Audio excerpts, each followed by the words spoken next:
Hello दोस्तों, स्वागत है आप सभी का केएनपी एनालिसिस पे। जो आज हम डिस्कस करने वाले हैं वो रिट्स डिस्कस करने वाले हैं, रिट्स के टाइप्स डिस्कस करने वाले हैं और जो रिट्स को जारी करते हैं सुप्रीम कोर्ट, हाई कोर्ट, उनमें किसकी ज्यादा पावर है, किसकी कम पावर है, कौन सा एक एरिया है जिसमें सुप्रीम कोर्ट अपनी रिट जारी कर सकता है या हाई कोर्ट रिट जारी कर सकता है, कौन रिफ्यूज कर सकता है कि मुझे रिट जारी नहीं करनी। ये सारी चीजें हम डिस्कस करने वाले हैं आज आर्टिकल नंबर 32 के अंतर्गत। रिट्स अगर आपको पता हो तो आर्टिकल नंबर 32 में आती है, यानी कि रिट्स का जो कंसेप्ट है वो हमको आर्टिकल नंबर 32 में देखने को मिलता है, ठीक है। और आर्टिकल नंबर 2 to 6 में भी हमको रिट्स का कंसेप्ट देखने में मिलता है। आर्टिकल नंबर 32 के अंतर्गत सुप्रीम कोर्ट जो है वो रिट इश्यू करता है और आर्टिकल नंबर 2 to 6 के अंतर्गत हाई कोर्ट रिट जो है वो इश्यू करता है। इंपॉर्टेंट बात करेंगे कि सबसे पहले रिट के टाइप्स क्या होते हैं, रिट का मतलब क्या होता है। रिट का मतलब ये होता है कि मान लीजिए आपका कोई फंडामेंटल राइट जो है, आपका कोई फंडामेंटल राइट जो है वो वायलेट हो गया, ठीक है। ये आर्टिकल नंबर 32 में है ना। और अगर हम आर्टिकल 2 to 6 में बात करें तो आपका फंडामेंटल राइट प्लस कोई लीगल राइट, प्लस कोई लीगल राइट, अगर ये दोनों चीज वायलेट हो जाती हैं तो आप सीधे सीधे यानी कि सीधे सुप्रीम कोर्ट या हाई कोर्ट जा सकते हो। जिसने भी आपके जो राइट्स हैं उनको वायलेट किया है उनके खिलाफ कि हमारा ये वाला राइट वायलेट हो गया है, हमें रिट इशू कर दीजिए। और रिट इशू करने के बाद सुप्रीम कोर्ट और हाई कोर्ट जो है वो उसमें देखेंगे कि ये क्या सारा काम जुरिस्डिक्शन के तहत हुआ था, प्रोसेस के तहत हुआ था, रूल ऑफ लॉ के तहत हुआ था। अगर हुआ होगा तो वो जो प्रोसेस है, जैसे मान लीजिए आपको पुलिस ने पकड़ लिया है तो वो जारी रहेगा आगे की प्रक्रिया, और अगर नहीं हुआ होगा तो आपको छोड़ दिया जाएगा। ये होता है रिट का मतलब, ठीक है। टाइप्स ऑफ रिट की बात कर लेते हैं सबसे पहले कि रिट के कौन कौन से टाइप्स होते हैं। हमने जो पढ़े हैं वो रिट के 5 टाइप्स पढ़े हैं, हमने रिट के 5 टाइप्स पढ़ने हैं। तो सबसे पहले टाइप की बात करेंगे कि सबसे पहला टाइप कौन सा होता है रिट का। जैसा कि मैंने बताई दिया कि आर्टिकल नंबर 32 के अंतर्गत ये जो रिट है वो आर्टिकल नंबर 32 में जो है वो सुप्रीम कोर्ट और आर्टिकल नंबर 2 to 6 में जो है वो हाई कोर्ट इशू करेगा, ठीक है। बात कर लेते हैं रिट के पहले टाइप की।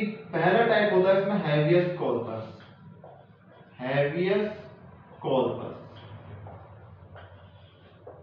हैवियस कॉर्पस का मतलब होता है, हैवियस कॉर्पस का मतलब होता है to have body of, to have body of, यानी कि जहां भी जिस किसी की बॉडी है उसे आप हमें लाके दीजिए।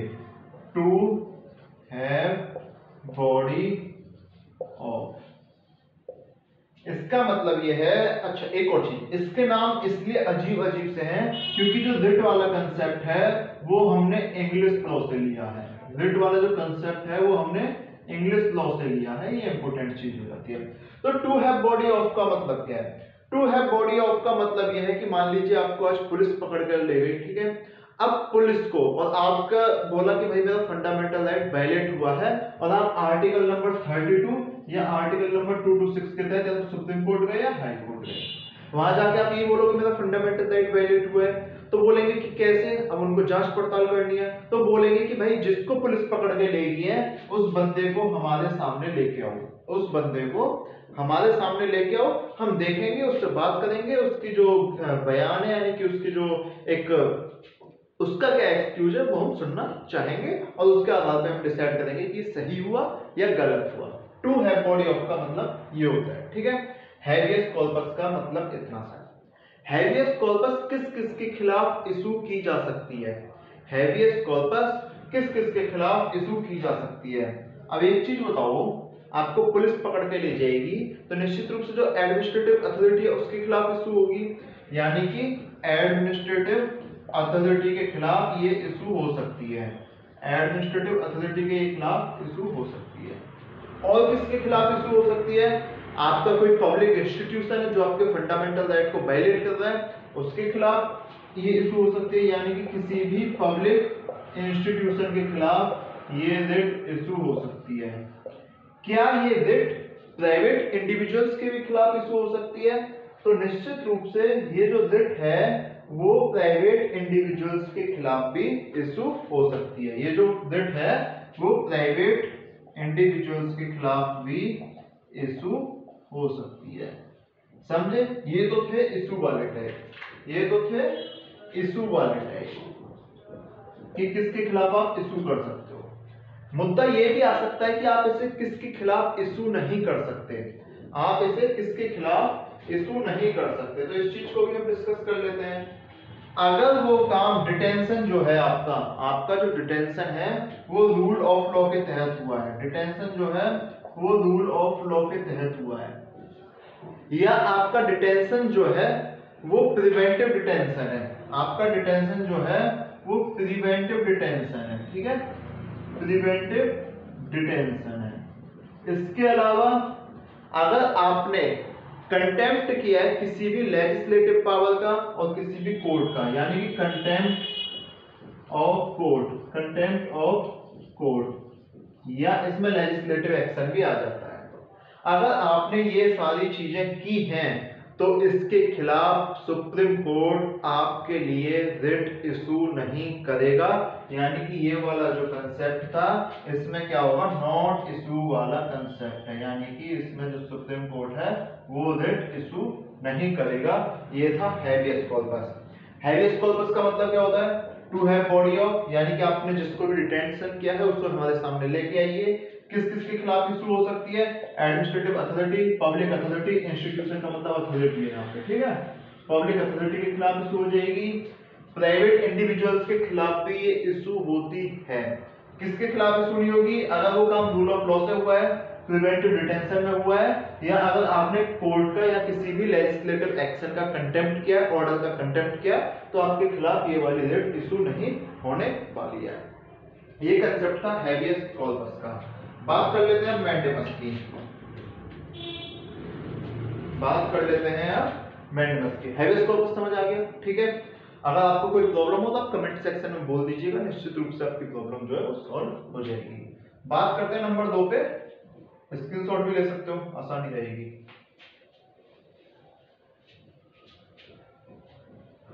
मैंडेमस, तो इसके जो 5 टाइप्स हैं वो कौन कौन से, हैबियस कॉर्पस हो जाएगा, मैंडेमस हो जाएगा, प्रोहिबिशन हो जाएगा, सैल्यूटरी हो जाएगा और क्यू वारंटो हो जाएगा, ठीक है। डिस्कस कर दिए हैं अभी, चिंता कीजिए मत। दूसरा जो टाइप आता है, इसमें दूसरा टाइप आता है निश्चित रूप से मैंडेमस। दूसरा वाला टाइप कौन सा आता है, मैंडेमस।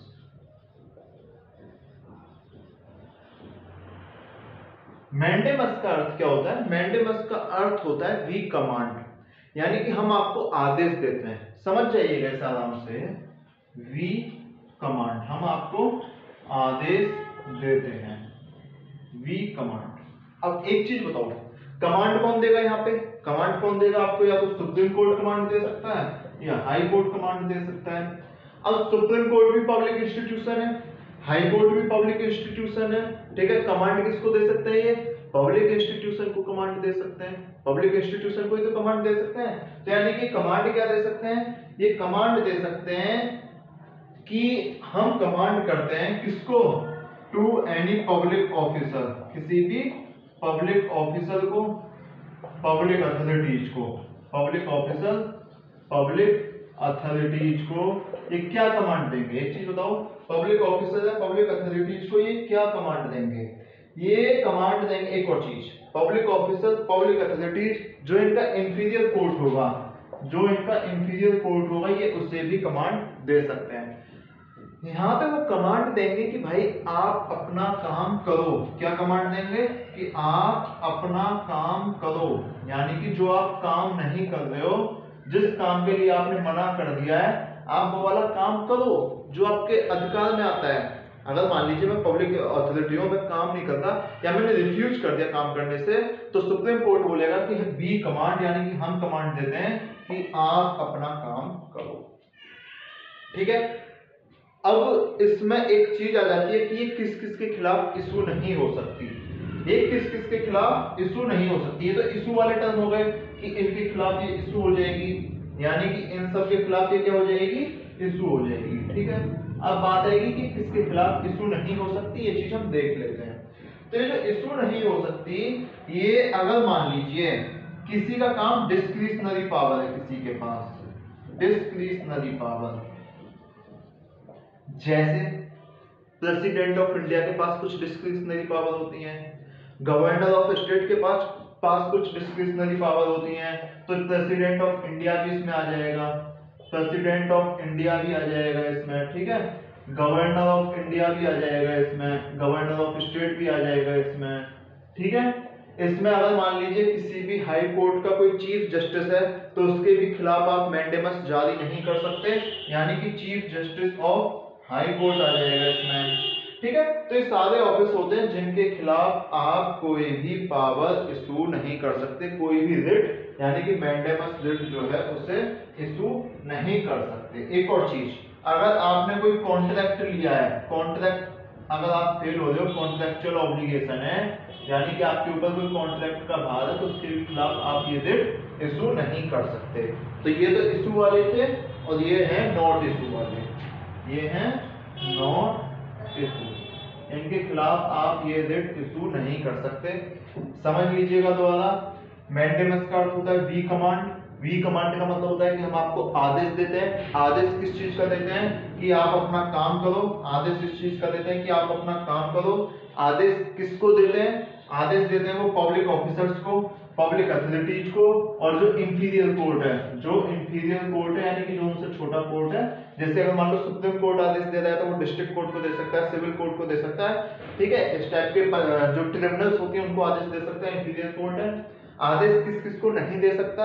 जिसके पास अपनी डिस्क्रिशनरी पावर होती है, जैसे प्रेसिडेंट ऑफ इंडिया हो गया, गवर्नर ऑफ स्टेट हो गया, है ना, chief justice of high court हो गया। या अगर आपको कोई कॉन्ट्रैक्चुअल ऑब्लिगेशन है तो उसके खिलाफ आपको मैंडेमस रिट आप जो है जारी नहीं कर सकते।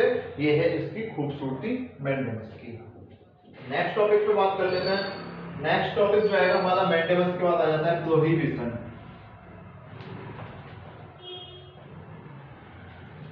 मैंडेमस के बाद आता है नेक्स्ट टॉपिक जो है प्रोहिबिशन। प्रोहिबिशन पे बात कर लेते हैं कि क्या है प्रोहिबिशन का मतलब।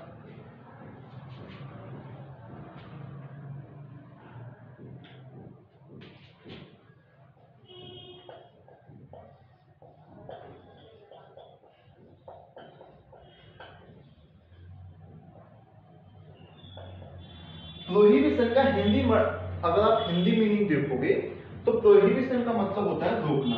प्रोहिबिशन का मतलब होता है रोकना, ठीक है, रोकना। ये इंपॉर्टेंट टर्म है यहाँ पे, यानी कि आप किसी को स्टॉप करना चाहते हैं। अगर इंग्लिश में बोलूं स्टॉप, टू स्टॉप, ठीक है। आप किसी को रोकना चाहते हैं, आप किसको रोक सकते हैं? रोकेगा कौन? दोबारा से जो डेटा वो सुप्रीम कोर्ट हाई कोर्ट जारी करता है, यानी कि रोकेगा कौन किसको काम करने से? सुप्रीम कोर्ट या हाई कोर्ट। देखो पहले वाले में मैंडेमस जो हमने पढ़ा था, प्रोहिबिशन और मैंडेमस में अंतर ये है, जो अभी हमने लास्ट वाली पढ़ी थी, जो भी हमने लास्ट वाली पढ़ी थी मैंडेमस, उसका अर्थ ये था कि मैंडेमस में हमें काम करना है, वी कमांड कि आप अपना काम करो। प्रोहिबिशन में बोलता है कि हम बोलते हैं कि आप अपना काम रोको, ठीक है। प्रोहिबिशन में बोलता है कि आप अपना काम रोको। अभी किस किस से बोलते हैं कि आप अपना काम रोको, किस मामले में ये चीजें बोलते हैं, ठीक है। तो अगर इसका इंग्लिश मीनिंग देखा जाए तो वो होता है टू फॉरवर्ड। इंग्लिश मीनिंग देखा जाए तो क्या होता है वो? टू फॉरवर्ड, ठीक है। ये इसका इंग्लिश मीनिंग होता है टू फॉरवर्ड। ये किसको देते हैं? ये जो अपनी कमांड देते हैं इंफीरियर कोर्ट्स को, इंफीरियर कोर्ट्स को, यानी कि जो उनसे छोटे कोर्ट होते हैं, ट्राइब्यूनल्स को, इंफीरियर कोर्ट्स को और ट्राइब्यूनल्स को, ठीक है।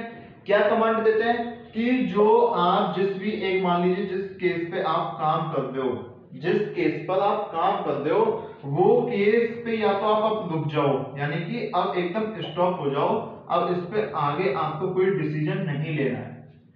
और ये केस अगर आपकी जुडिशियल क्या बोलते हैं, जुडिशियल, अगर ये केस आपकी जुडिशियल पावर में नहीं है, जुडिशियल पावर में नहीं है, तो निश्चित रूप से आप इस केस को हैंडल मत करो। यानी कि जो इनके पास केस था, अब वो केस इनसे हैंडल करने के लिए मना कर दिया गया है। चीज समझ आएगी नहीं। मान लो मेरे पास कोई केस था, केस चल रहा था किसी बंदे का, मैंने बोला कि ये केस तो आपके कोर्ट में जैसे सिविल कोर्ट में गलत रूप से चल रहा है, मैंने सुप्रीम कोर्ट में रिट जाके मांगी कि सुप्रीम कोर्ट रिट जारी कर दो, ये जो केस चला रही है, ये वाली जो अदालत या ये वाला जो कोर्ट है केस चला रहा है, इसके पास एक पावर है ही नहीं कि इस वाले केस को सुन सके। सुप्रीम कोर्ट ने देखा, बोला कि मैं सही बोल रहा हूँ, उसने बोला कि भाई तुम रुको, इस केस की पावर जो है, इस केस का जो एरिया है, जो रिस्ट्रिक्शन एरिया है, वो तुम्हारे पास है ही नहीं, तुम इस केस पर काम नहीं कर सकते। ये बोलता है प्रोहिबिशन। क्या प्रोहिबिशन किसी भी पब्लिक अथॉरिटी के खिलाफ जारी हो जाएगा? नहीं होगा। यानी कि ये किसी भी पब्लिक अथॉरिटी, प्राइवेट अथॉरिटी,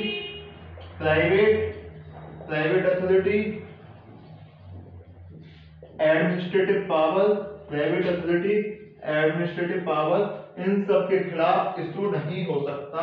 यानी कि यहां से एक चीज हमें पता पड़ती है कि ये तो नॉट इशू वाले हो गए, ये तो नॉट इशू वाले हो गए, और ये हो गए इशू वाले। इनके खिलाफ क्या हो सकता है?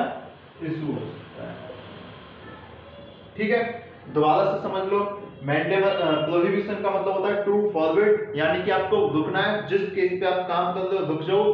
केस पे काम कौन करेगा? निश्चित रूप से कोई कोर्ट काम कर रहा होगा या कोई ट्राइब्यूनल काम कर रही होगी। उसे रोकना क्यों है? क्योंकि वो इसके पावर में ही नहीं आता कि वो उस केस को सुन सके। एक बात बताओ भाई, अगर मान लो ग्रीन ट्राइब्यूनल है जो पर्यावरण की बात सुनती है, और उसमें मैं एक्सीडेंट का केस ले जाऊं, लेकिन जिस साहब मेरे रिश्तेदार थे उन्होंने बोला कि नहीं हम केस ले रहे हैं, तो एक बात तो एक्सीडेंट का केस कोई ग्रीन ट्राइब्यूनल सुन लेगी क्या? नहीं सुनेगी ना। लेकिन अगर वो जबरदस्ती सुन रही है तो जो मेरा अपोजिशन वाला है वो रिट ला सकता है सुप्रीम कोर्ट से कि सर इसके पास ये वाली पावर नहीं है, आप इसे केस सुनने से मना कीजिए। सुप्रीम कोर्ट बोलेगा आपके पास पावर नहीं है, आप इस केस को मत सुनिए, और इस केस पे जहां तक कार्रवाई हो चुकी है आप वहीं की वहीं रुक जाइए। ठीक है, ये चीज ध्यान रखिएगा, है ना। और किसके खिलाफ ये इशू नहीं हो सकती? पब्लिक अथॉरिटी के। पब्लिक अथॉरिटी कोई कोर्ट थोड़ी ना है जो किसी का केस सुनेगी, है ना। प्राइवेट अथॉरिटी, समझ में आ गया होगा, या किसी भी एडमिनिस्ट्रेटिव पावर के खिलाफ ये रिट इशू नहीं हो सकती। नेक्स्ट रिट पढ़ते हैं प्रोहिबिशन के बाद सैलिटोरादी।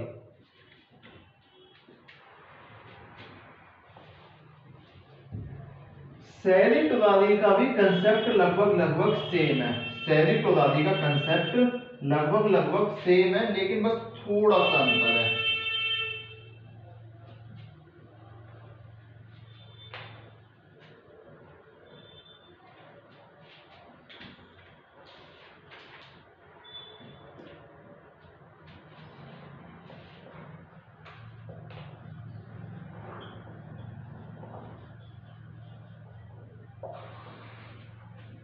देखो, सैलिटोरादी का कंसेप्ट इस तरह से सेम है। सैलिटोरादी का मतलब होता है टू बी सर्टिफाइड या टू बी इन्फॉर्म्ड। सैलिटोरादी का मतलब होता है टू बी सर्टिफाइड या टू बी इन्फॉर्म्ड। ये क्या काम करते हैं? जैसा कि मैंने प्रोहिबिशन में बताया था, ये किसी कोर्ट से, जो इनका इंफीरियर कोर्ट है, किसी भी इंफीरियर कोर्ट से, ठीक है, या किसी भी ट्राइब्यूनल से बोलते हैं कि भाई आप जिस केस पे काम कर रहे हो, जिस केस पर आप काम कर रहे हो, वो केस हमें दे दो। वो केस क्या है? जैसे मान लो सुप्रीम कोर्ट ने ये इशू किया, तो सुप्रीम कोर्ट बोलता है कि ये जो केस है ये मुझको ट्रांसफर कर दो, ये केस मुझको ट्रांसफर कर दो, और आप इस केस पे काम करना बंद कर दो। दो चीज प्रोहिबिशन में हमने पढ़ा था कि आप इस केस पे काम करना बंद कर दो, उसके बाद केस का क्या पता होगा? कुछ नहीं पता। ठीक है, केस का क्या होगा? कुछ नहीं पता। इसमें हम क्या बोल रहे हैं कि केस जो भी, अगर मान लो कोई ट्राइब्यूनल या कोई भी इंफीरियर कोर्ट उस केस पे काम कर रहा है, तो वो तो केस पे काम करना बंद करे, और उस केस को ट्रांसफर कर दे किसके पास? जो जिसने भी सुप्रीम कोर्ट या हाई कोर्ट जिसने भी रिट इशू की है उसके पास उस केस को ट्रांसफर कर दे। इसका मतलब क्या है? ये जो रिट है वो प्रिवेंटिव भी है, एज वेल एज क्यूरेटिव भी है। यानी कि ये किसी को काम करने से रोकेगी, लेकिन साथ साथ में उसका उपचार भी करेगी कि आगे इस केस का क्या होगा, वो फैसला हम लेने वाले हैं। एक चीज मजे की क्या बात है यहाँ पे मैंने पिछली वाली प्रोहिबिशन में आपको बताया था कि वो एडमिनिस्ट्रेटिव अथॉरिटी जो है उनके खिलाफ इशू नहीं हो सकती। इसमें भी यही था, सैली टोलारी में भी पहले यही था कि ये केवल दो के खिलाफ इशू होगी, इंफीरियर कोर्ट्स और ट्राइब्यूनल के। लेकिन 1991 के बाद क्या हो गया, 1991 के बाद यानी कि आफ्टर 1991 क्या हो गया कि ये जो रिट है ये एडमिनिस्ट्रेटिव अथॉरिटी के खिलाफ भी इशू की जा सकती है। मजेदार पॉइंट ये है, यानी कि यहाँ पे +1 हो गया, और वो जो वन है वो क्या है, एडमिनिस्ट्रेटिव अथॉरिटी। वन क्या है, एडमिनिस्ट्रेटिव अथॉरिटी जो है, यानी कि अब उसके खिलाफ भी इशू की जा सकती है। किस किस के खिलाफ इशू नहीं की जाएगी, निश्चित रूप से जो प्राइवेट हैं, जो प्राइवेट इंडिविजुअल्स हैं उनके खिलाफ इशू नहीं की जा सकती, या जो पब्लिक अथॉरिटीज हैं उनके खिलाफ भी ये इशू नहीं की जा सकती। ये था सैली टोलारी का कांसेप्ट। प्रोहिबिशन से इतना ही अंतर है कि प्रोहिबिशन में किसी को केस काम बंद करने के लिए बोल दिया जाता है, आगे का पता नहीं। इसमें केस बंद करने के लिए बोला जाता है, उससे बोला जाता है कि इस वाले केस को हमें ट्रांसफर कर दो। जब केस उनके पास ट्रांसफर हो जाता है वो आगे का काम करते हैं। और दूसरी बात, उसमें प्रोहिबिशन में क्या था, एडमिनिस्ट्रेटिव अथॉरिटी जो है वो इंक्लूड नहीं थी, लेकिन यहाँ पे एडमिनिस्ट्रेटिव अथॉरिटी के खिलाफ भी ये सैली टोलारी रिट इशू हो सकती है। तो ये था सैली टोलारी का सारा कंसेप्ट। बात कर लेते हैं नेक्स्ट रिट की, क्यू वालेंटो।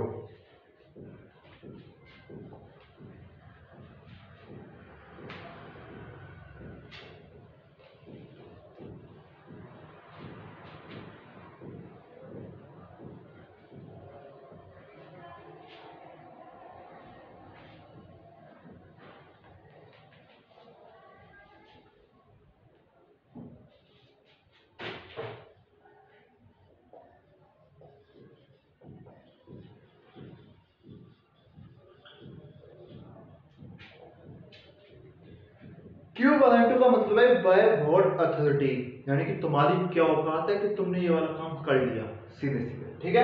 यानी कि क्यू वालेंटो का अर्थ होता है बाय व्हाट अथॉरिटी, क्या तुम्हारे पास ये पावर थी, किसके लिए होता है ये।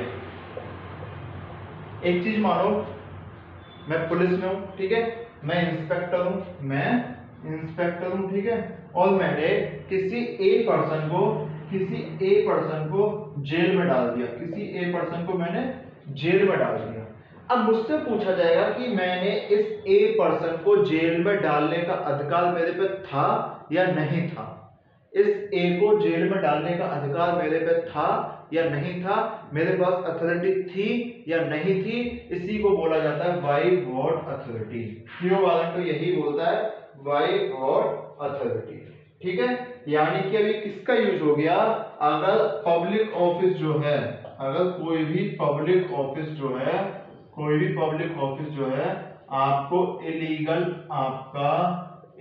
जो है, अगर कोई भी पब्लिक ऑफिस जो है वो आपको इलीगली डिटेंट कर रहा है या इलीगली किसी भी तरह से, एक तरह से आपको बंद करता है, ठीक है, आपको डिटेंट करता है, तो निश्चित रूप से उसके खिलाफ ये क्यू वालेंटो रिट जो है वो जारी हो सकती है, ठीक है। एक और चीज है यहाँ पे, ये जो क्यू वालेंटो रिट है ये जब ही जारी होगी अगर वो क्यू वालेंटो जो ये वाला पब्लिक ऑफिस है, ये वाला जो पब्लिक ऑफिस है ये कॉन्स्टिट्यूशनली मेंशन हो,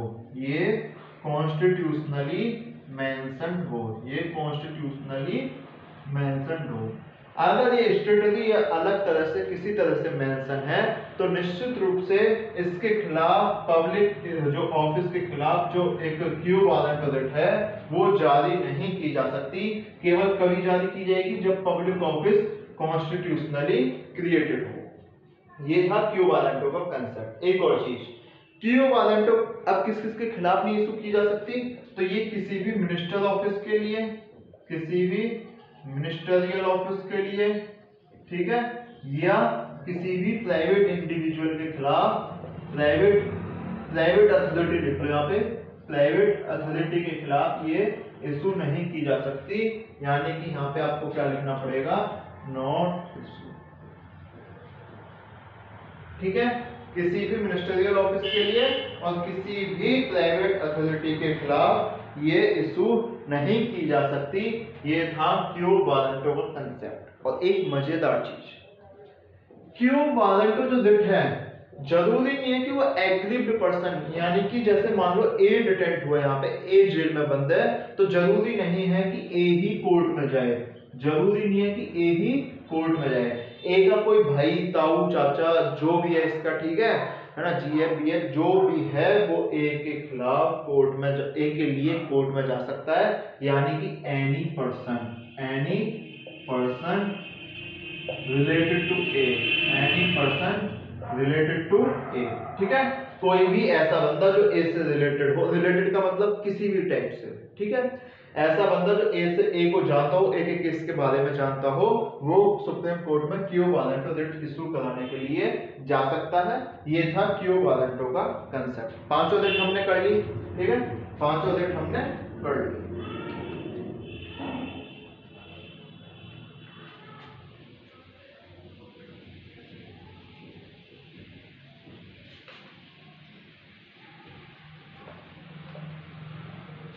मैंने एक चीज बोली थी कि सुप्रीम कोर्ट और हाई कोर्ट का डिफरेंस कर लेंगे, ठीक है, तो अगर मान लो इधर मैं सुप्रीम कोर्ट लिख लूं, इधर मैं हाई कोर्ट लिख लूं, दोनों का डिफरेंस हम देख लेते हैं। सुप्रीम कोर्ट क्या बोलता है, हाई कोर्ट क्या बोलता है। सुप्रीम कोर्ट में जो रिट है वो किस आर्टिकल के तहत जाएगी, आर्टिकल नंबर 32। हाई कोर्ट में आर्टिकल नंबर 226। 32 तो खुद अपने आप में फंडामेंटल राइट है, 32 तो अपने आप में फंडामेंटल राइट है, ठीक है। दूसरी चीज, सुप्रीम कोर्ट जो है वो रिट किसके लिए इशू करेगा, only for fundamental rights, only for fundamental rights, ठीक है। हाई कोर्ट रिट किसके लिए इशू करेगा, for fundamental rights and other legal rights, and legal rights, यानी कि सुप्रीम कोर्ट जो है, हाई कोर्ट जो है वो दो के लिए रिट इशू कर सकता है, फंडामेंटल राइट के लिए और लीगल राइट के लिए। और इसीलिए बोला जाता है कि जो सुप्रीम कोर्ट की रिट इशू करने की पावर है वो नैरोअर पावर है, वो नैरोअर पावर है than the high court, than the high court, क्योंकि हाई कोर्ट फंडामेंटल राइट के लिए भी रिट इशू कर सकता है, लीगल राइट के लिए भी, जबकि सुप्रीम कोर्ट केवल और केवल फंडामेंटल राइट के लिए ही रिट इशू कर सकता है, ठीक है। सुप्रीम कोर्ट जो रिट इशू कर सकता है वो किसके लिए इशू कर सकता है, यानी कि all over India, all over India इसका जुरिस्डिक्शन क्षेत्र है, यहां तक कि विदेश के लिए भी अगर कोई क्राइम इंडिया में हुआ तो उसके लिए भी रिट इशू कर सकता है। ये केवल अपना जो इसका जुरिस्डिक्शन एरिया है उसके लिए ही रिट इशू कर सकता है, केवल जुरिस्डिक्शन एरिया के लिए ही रिट इशू कर सकता है।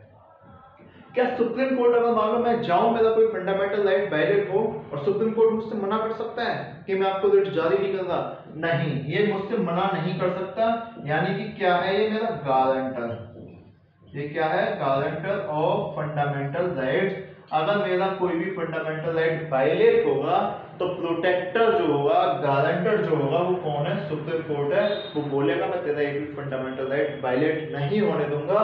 जबकि हाई कोर्ट जो है वो मुझसे कैन रिफ्यूज, हाई कोर्ट जो है वो रिफ्यूज कर सकता है कि भाई मैं रिट जो है वो इशू नहीं करता, यानी कि हाई कोर्ट जो है वो रिफ्यूज कर सकता है कि मैं रिट इशू नहीं करता फंडामेंटल राइट के केस में भी, ठीक है।